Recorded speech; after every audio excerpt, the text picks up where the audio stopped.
Hello and welcome to Torch Hours. This is part 2 of traveling in Patagonia.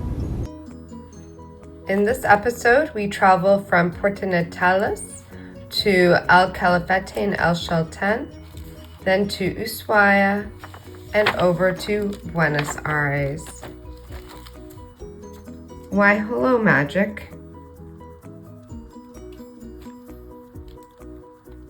Before leaving Puerto Natales, we celebrated the W hike at Cafe Art Mana.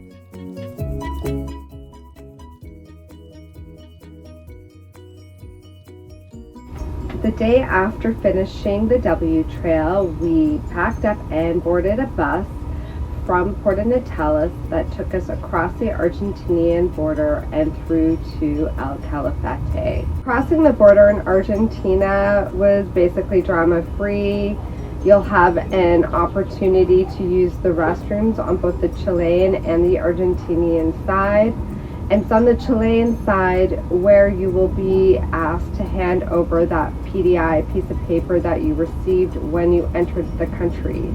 The one that you had to guard with your life and show to everyone, but no one knows what the purpose of it is, that's the one. Someone on our bus did misplace their PDI. They did manage to get through without any issues in the end. When we arrived in El Calafate, it was our original plan for all 4 of us to take a taxi to the car rental place. However, the taxis were so small that we could not fit all of us and our luggage. In the end, 2 of us went on to the rental place. We picked up the car and then we went back to the bus station to get the other 2. Even then, I have to say, the Argentinian idea of an extra large vehicle is pale in comparison to North American standards, and our car was quite cozy with all of our luggage and ourselves. The drive from El Calafate to El Chelten was beautiful. There were all these miradors or lookouts where we could take in the turquoise waters of Lake Argentina. The landscape changed dramatically into something that looked like a badlands as we passed by Bosque Petrificado La Leona.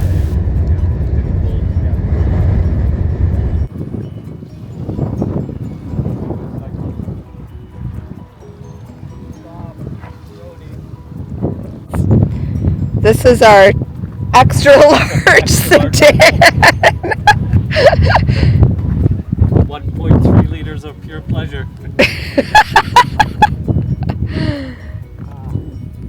We stopped at Hotel Leona, which is where Butch Cassidy and the Sundance Kid hung out for a little while.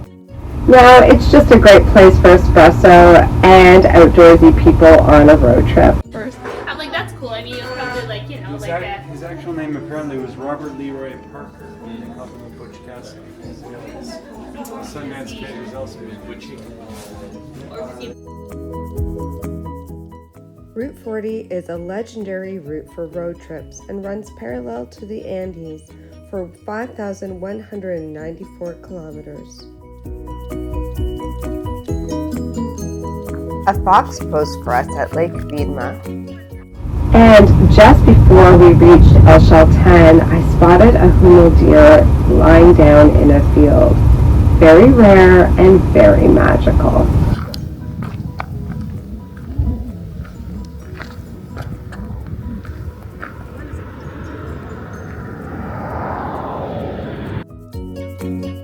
For those traveling Route 40 by bicycle, there were some really creative and nice looking rest areas.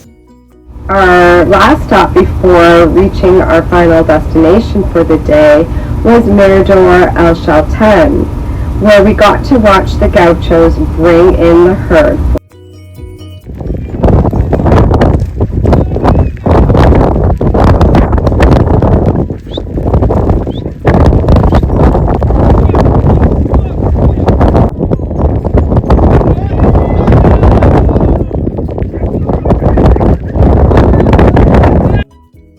El Chelten the national capital of trekking, is located on the edge of Lost Glaciers National Park. Honestly, the force of the wind here is unbelievable. Most people will pick up their park passes and maps at the park office in town. While staying in Chelten, we stayed at the cutest of cabins. A little tip, be sure to make reservations for dinner. It's quite busy in Chelten, especially on weekends. Thankfully, La Hueva Negra was well worth the wait. I highly recommend it.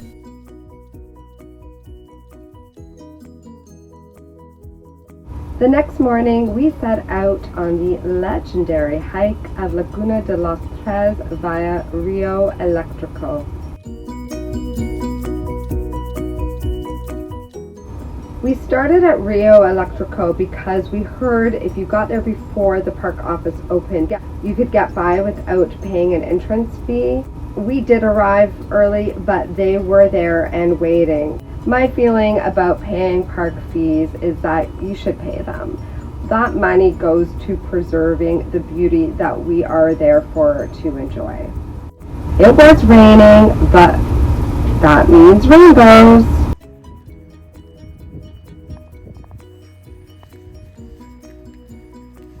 This hike started across a rocky valley, which eventually led to a very quiet forest. It was almost unnerving. I felt like there were pumas around, but that was probably just my overactive imagination.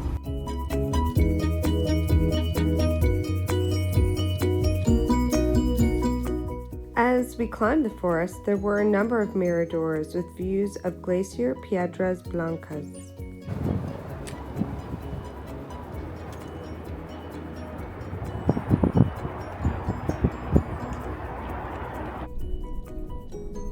And then as you head up even higher, you start to get glimpses of St. Exupery, and if you're lucky, Mount Fitzroy. Mount Fitzroy was pretty shy for us this day. We did catch shadowy silhouette glimpses of it.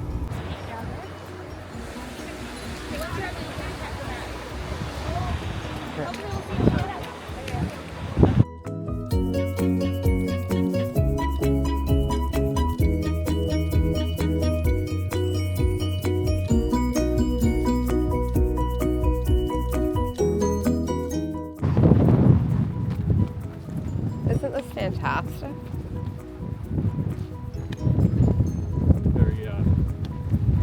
Oh wow! Turn the corner, it looks even better. Very reference of the brain.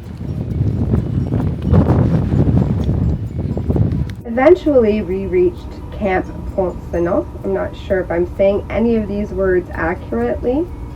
And it was here that we looked across another wide rocky valley, and we could see these little colorful dots ascending through the forest higher and higher on a trail that we really couldn't see.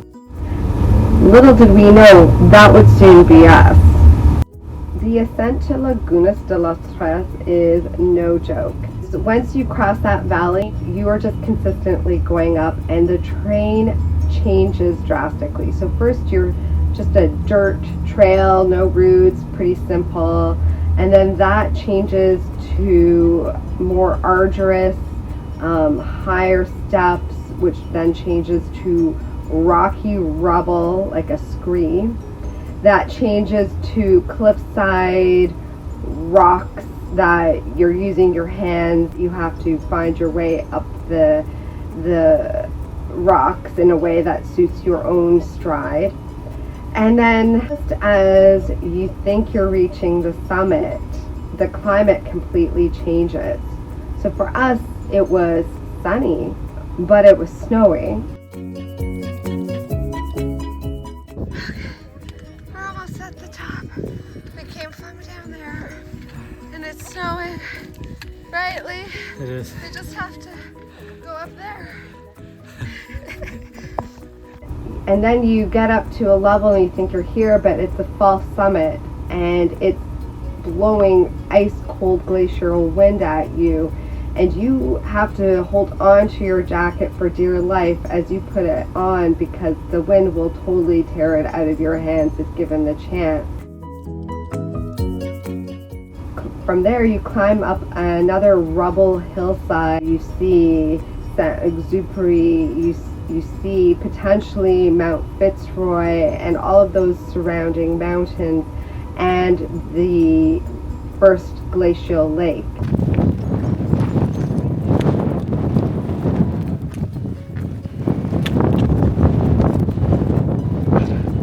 We hiked from down there.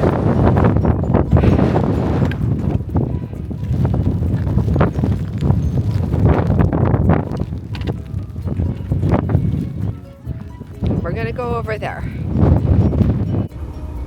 If you go down towards the lake, you'll have the opportunity to go up another ridge, which we did.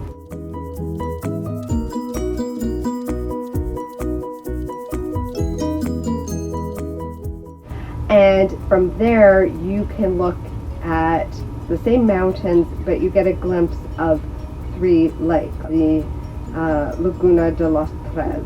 That is the best view in my opinion, and surprisingly not windy like it was on that other false summit. If you get up there, take the opportunity, if you have it in you, to go up to that other ridge. Otherwise, you're really missing out.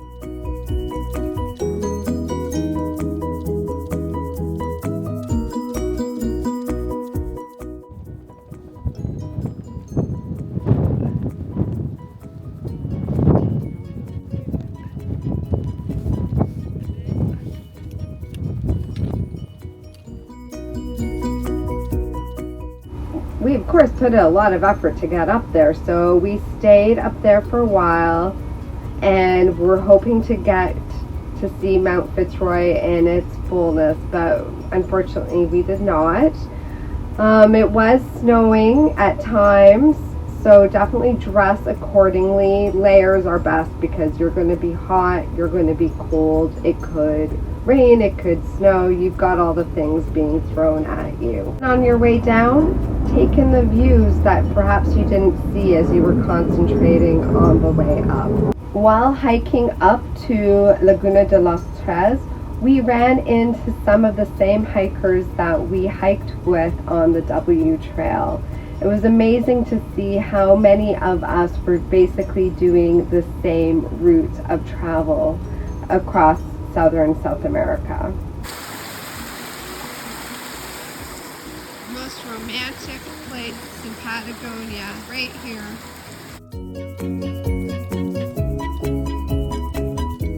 Do a glacier hike when we were doing the W Trail. Oh, fancy. You are handsome. Oh. If you look in the upper left corner of the mountain, you'll see these little white dots. Those are dome dwellings for campers. Back in town, El Chelten felt like a huge après-ski village. It was packed with people wearing water repellent shells, comparing their day's hikes, and discussing their future plans. And then the power went out. It was sort of spooky, like a horror movie where the lights flickered in rows down the street. As we made our way to our reservation for dinner, 2 Gore-Tex-clad men started casing the cars on the street, looking to see if any of them were open. They realized that they weren't alone and immediately stopped. The power went out in El Chelten, so all the lights are blinking.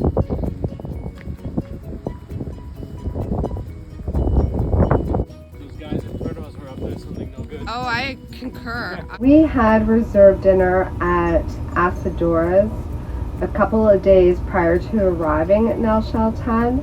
This restaurant is very popular and very hard to get into. They have 2 seatings per evening, and if you want to experience it, make sure you book in advance.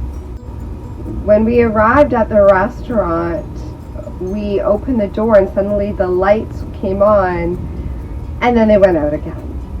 But lucky for us, this restaurant is very skilled at navigating power outages. They have various generators and they have a fire barbecue. We sat with our back to the barbecue and let it warm us. The 5-course meal was hands down probably one of the best meals that I've had.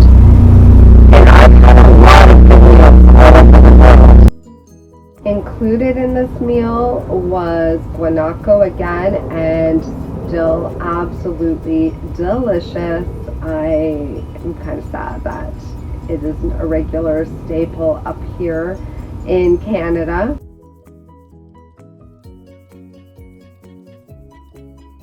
The next day we returned to El Calafate. On our way out of El Chelten, we did stop at a mirador to look back at the mountains, and we actually got a really good glimpse of Mount Fitzroy saying goodbye to us. The photos don't really do it justice, but we did see it. And we also saw another rainbow. Guanaco proof.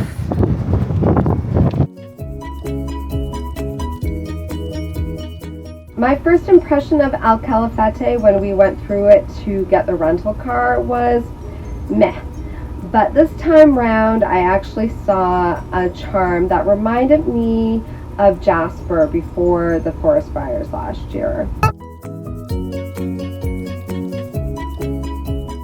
From El Calafate, we carried on to the famous Perito Moreno Glacier.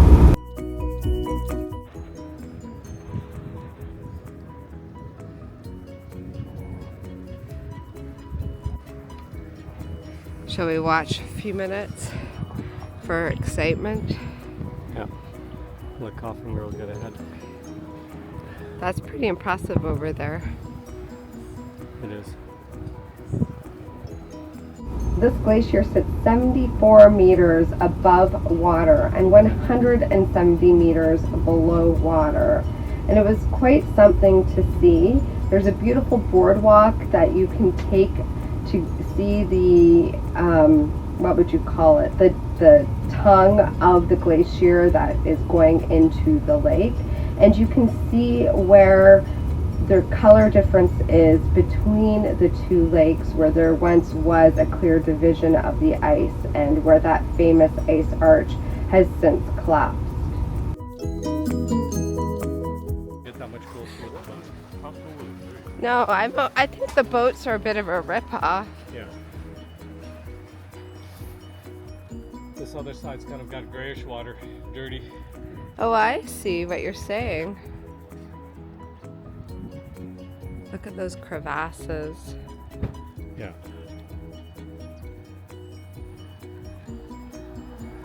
I always feel like, an ice cream machine has gone over. The black trails up there. Oh, up there, yeah. Like the rumor.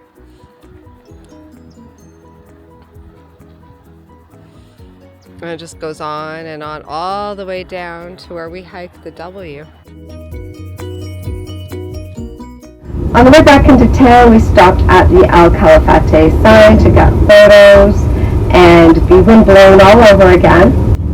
We then returned the car and found dinner at Pura Vida, not too far from the car rental place.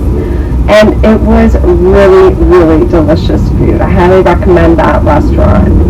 After dinner, we strolled through town. We checked out some of the tourist shops. We ended up at a very cute cafe called Viva la Pepa, where we had some yerba mate before taking a taxi cab to our hotel.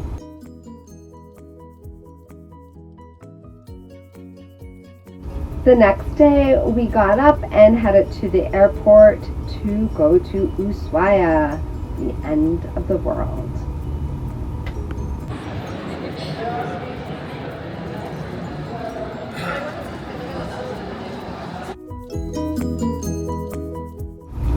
Rainbows welcomed us again when we arrived in Ushuaia, and our Airbnb unexpectedly had a washing machine.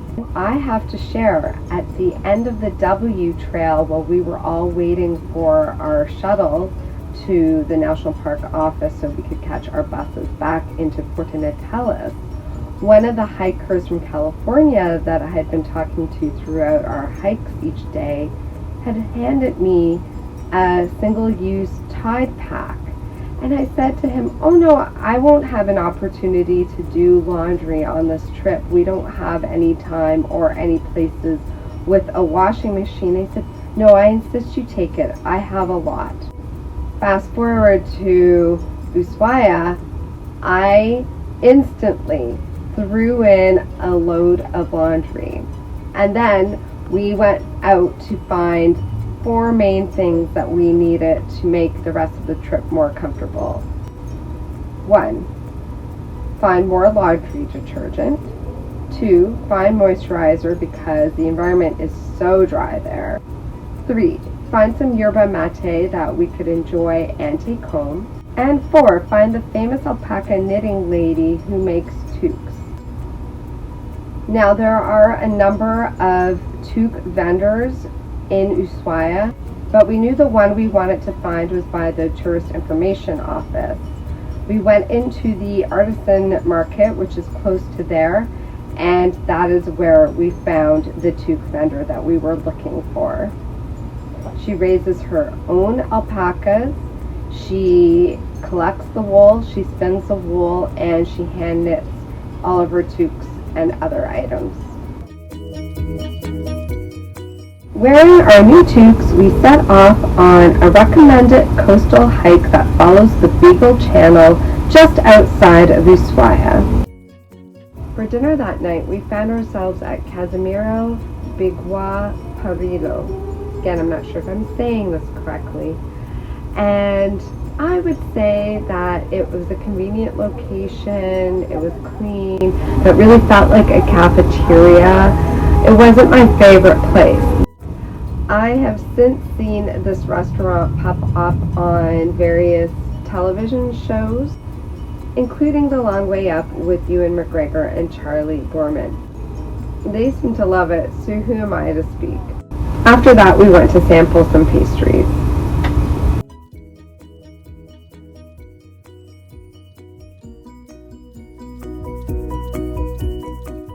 The next day, we woke up to sunshine, believe it or not. We took the opportunity to walk around the waterfront. We stopped to get a pic in front of the Ushuaia sign.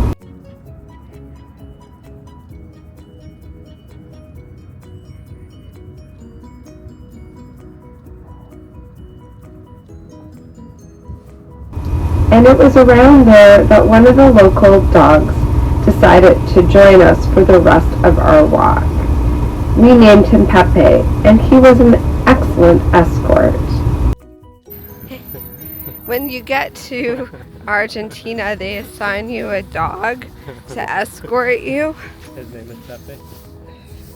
This is our escort around the nature reserve. Pepe will always hold a special place in our hearts.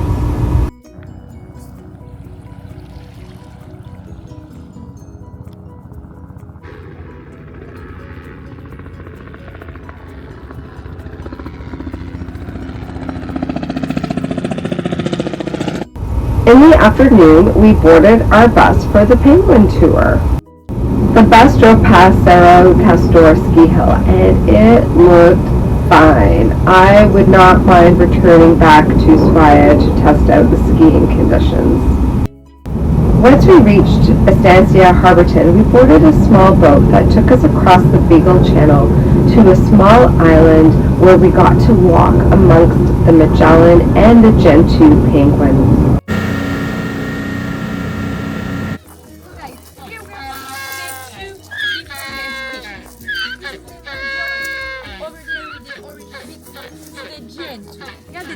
That live here on the island. This one is the migratory seabird. Yeah, after April we have no more Magellan here, but the colony of Gentoos, they remain here.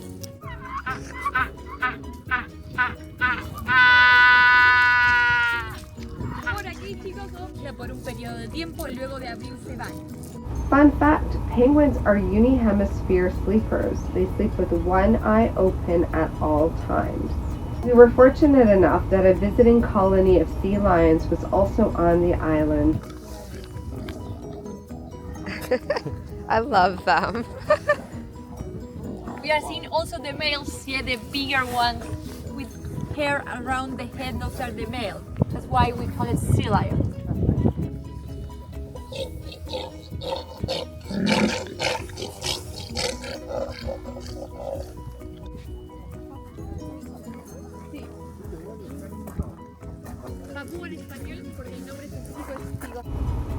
As you can see, there were several boats that came up to the island, but those on board were only permitted to view the penguins from their boat.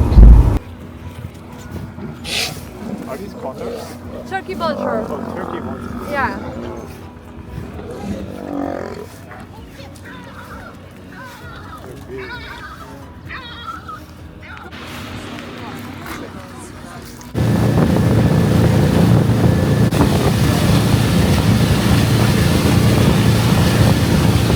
Once back in Herberton, we visited their marine museum, a little unknown gem. When we returned to Ushuaia, we ate dinner at Augusto. I found the food hit or miss, but the pumpkin spice soup was delicious. Ushuaia is known for its pastries, and there are so many options to sample. So rather than recommend any single one, I would say go out there and find the one that suits you. You just might have to try a few.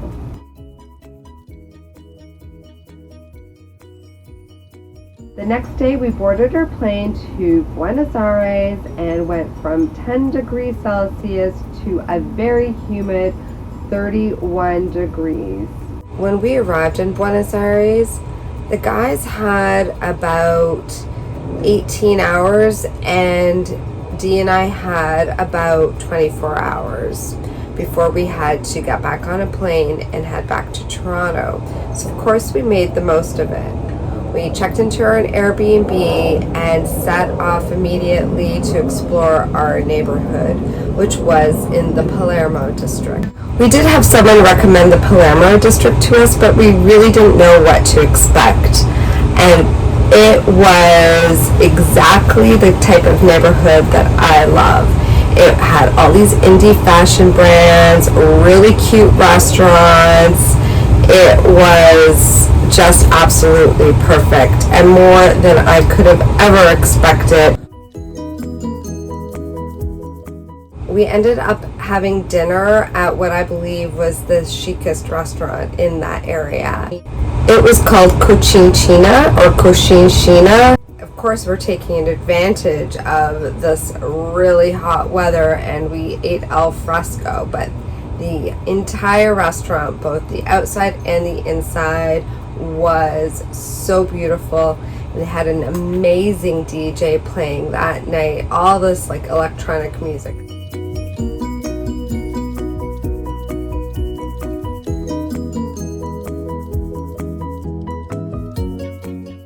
Our dinner was great.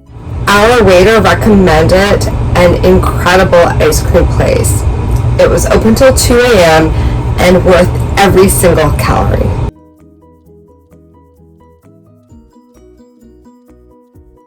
We got up early the next day to make the most of it and ended up eating breakfast at a place that we saw the evening before. Then Dee and R went for a walk to try and find a particular park, and Ella and I went browsing the neighborhood, hoping that some of the stores might open before he had to take off. In the end, I did find the cutest jacket at this local designer shop, and I just felt so satisfied.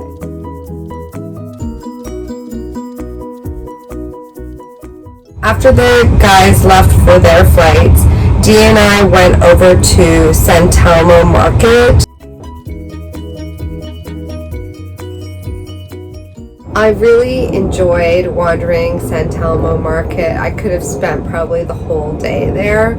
I found some really interesting things to bring back with me. And I finally found churro pan, which is like a sausage sandwich type meal that Argentina is known for. From there, we headed over to Plaza de Mayo. While we were inside one of the churches in this plaza, there was a lot of police activity going on outside that we were unaware of. When we emerged, there were all these barricades being set up and this basically sealing us in to the plaza. And we wanted to get over to the river to see the women's bridge, but we're barricaded off of there. So we eventually had to backtrack. We found an exit and had to go around. And what was happening is they were sealing off this plaza in case of a Women's Day protest.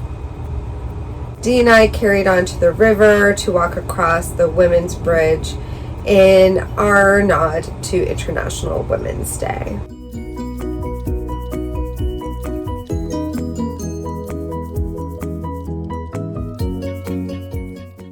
Leaving the Women's Bridge in Buenos Aires really marked the conclusion of our South American, Latin American, Patagonian trip. It was absolutely wonderful.